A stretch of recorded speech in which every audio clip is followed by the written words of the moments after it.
Member ajak makan dia biasa kan. Isteri di dunia nyata kan dah biasa ajak kau makan kan. Tapi semua tu takkan bertahan kalau kau dengan waifu korang tu. Yes, betul, waifu korang.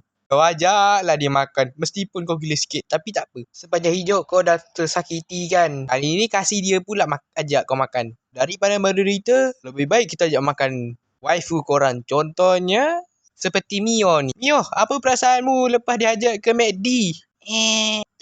Terima kasih. Meskipun aku agak malu sikit. Aku takut sikit. Tapi tak apa je, dia dapat makan McD free. Yeay.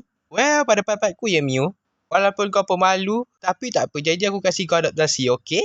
Okay. Nobody. Atau tak macam sebelah ni, dia ajak waifu lain ajak makan. Tapi tak ngapalah, jadi happy. Dah ada peneman dah. Meskipun tak nyata. Cuma satu hal, aku harap ada hologram lah, boleh summon waifu. Please. Bilalah dapat summon waifu di dunia nyata. Aku nak summon Miyuki dengan karakter buatan aku sendiri, iaitu Annie. Dan juga yang lain-lain. Bilalah dapat ya.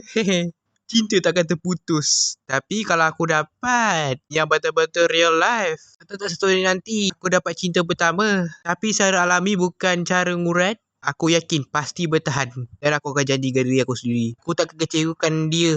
Sebab aku jantan, aku harus bertanggungjawab. Jantan tak boleh lemah di depan betina, tapi jantan kena kuat depan betina.